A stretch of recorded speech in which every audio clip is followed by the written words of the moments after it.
There are moments in life when words stop working. You try to pray, but you don't know what to say. You try to explain what you're feeling, but even you don't fully understand it. You're not sure what you need. You're not sure what God is doing. You're not even sure what to ask for. All you know is that something inside you feels heavy, confused, unsettled, groaning.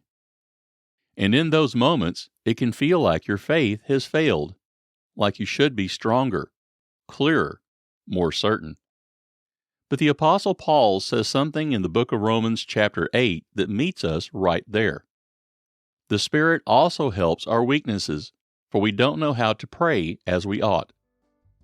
Paul says there are moments when not knowing what to say is not a failure. It is the very place where the Spirit begins to help. I'm Brent, and this is episode 87 of the Bible Unplugged.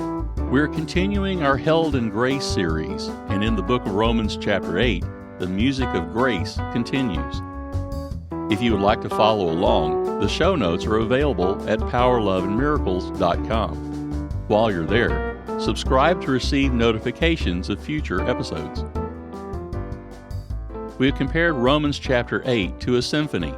In this movement, we find a slower interlude before the expansive finish. Paul focuses on what it's like to pray when you don't know what to say. In the last episode, we talked about creation groaning. In this episode, we are the ones who are groaning. And now, Paul tells us something astonishing. The Spirit meets us in the groaning. The book of Romans chapter 8, verses 26 and 27 say, "In the same way, the Spirit also helps our weaknesses, for we don't know how to pray as we ought, but the Spirit Himself makes intercession for us with groanings that can't be uttered." Notice how Paul begins, "in the same way." That connects this passage directly to what came before. Creation groans, we groan, and now the Spirit intercedes with groanings. This is not a separate idea. This is the continuation of the same movement. The whole passage is describing a world that is not yet whole, and a God who is present in the middle of that incompleteness. Paul is not describing a failure of faith. He is describing the normal experience of living between promise and fulfillment. Paul says the Spirit helps us in our weakness. That word is important. Weakness here does not mean sin. It means limitation, fragility, the places where we simply don't have the strength or clarity we wish we had. Moments like grief that doesn't make sense, decisions with no clear answer, situations that don't resolve quickly, prayers that feel unanswered. Paul says that is exactly where the Spirit helps. Not after you figure things out, not after you become strong, but in the place where you feel your limits most clearly. Paul says, we don't know how to pray as we ought. That is one of the most honest statements in the New Testament. There are moments when we don't know what to ask for. Should the situation change, or should I change? Should this door open or close? Should this pain be removed or endured? We don't always know. And Paul says that is not a problem to solve. It is a reality to acknowledge. And in that reality, the Spirit begins to work. There's something else happening in Scripture that we don't always notice at first, because we tend to think of prayer as something that requires words, the right structure, the right way of saying things. But if you step back and look at the Bible as a whole, you begin to see a different pattern. I've started calling these moments Bible by design, places where the deeper structure of Scripture becomes visible. And one of those patterns shows up in a surprising way. Some of the most powerful prayers in the Bible happen when words begin to break down. You can see it in the story of Hannah. She is praying in deep anguish. Her lips are moving, but no sound comes out. And the priest thinks she's lost control. But God hears everything. You see it in the Psalms. David says, "My groaning is not hidden from you." Not polished prayers, groaning. Emotion that hasn't yet found language. You see it in the Garden of Gethsemane. Jesus begins with words, Abba, Father. But then the text tells us he is in agony, praying more earnestly, until what we see is no longer a structured prayer, but anguish poured out before God. You see it in the woman who touched Jesus' garment. She never says a word, no request, no explanation, just a reach. And Jesus responds as if she had spoken clearly. And then there's Nehemiah, standing before the king. He offers a prayer in a moment so brief no one else could hear it, and then he speaks. If you put these moments side by side, a pattern begins to emerge. Prayer is not limited to words. There is a deeper level of communication between the human heart and God, a level where longing is heard, pain is understood, faith is recognized, even when language falls short. And that brings us back to what Paul says in the book of Romans chapter 8. The Spirit Himself intercedes for us with groanings too deep for words. This is not a new idea. This is the fulfillment of a pattern that has been there all along. God has always heard what is beneath the words, which means something very important for us. When we don't know what to say, when your prayers feel incomplete, when all you have is a sigh, or a tear, or a quiet turning toward God, you are not failing at prayer. You are stepping into a place where God has always met His people. God does not need perfect words.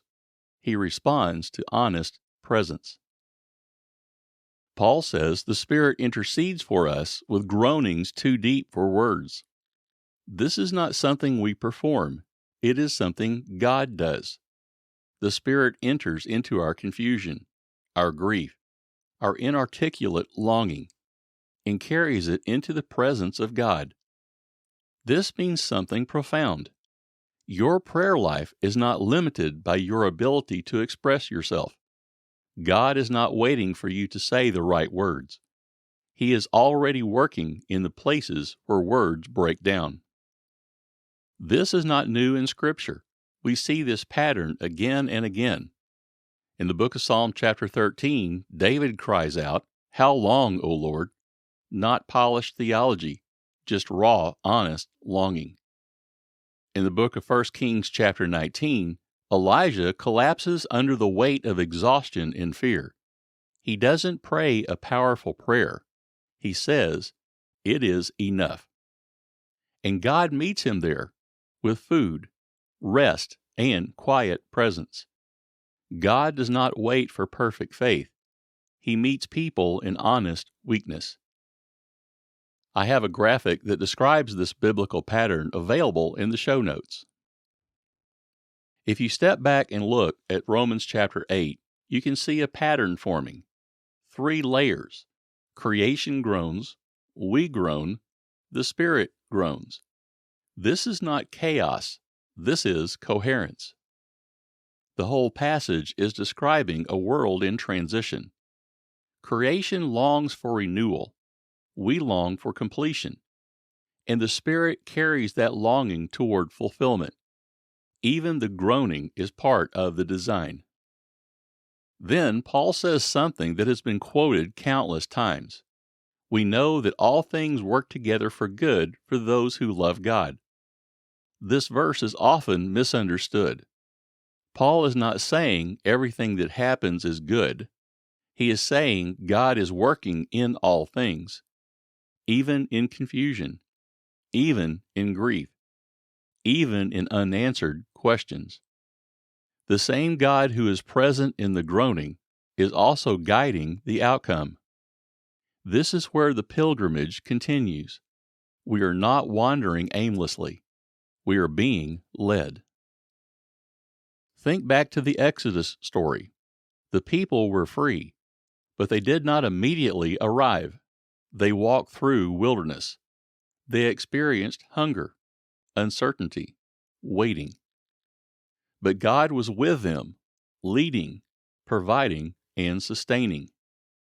That is the Christian life in Romans 8. You are no longer in bondage, but you are still on a journey. And on that journey, the Spirit walks with you, even when you don't know how to pray.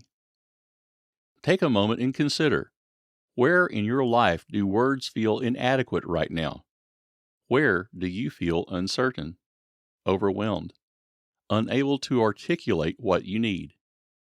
What if that place is not a failure of faith, but an invitation to trust the Spirit is already at work? This week, try a different kind of prayer. When you don't know what to say, don't force it. Sit quietly, breathe, and simply say, God, you know. Then rest in that. The Spirit is already carrying what you cannot express.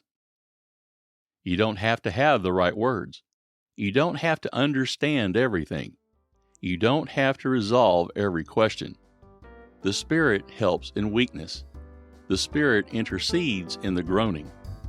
And the God who hears those prayers is the same God who is working all things toward good.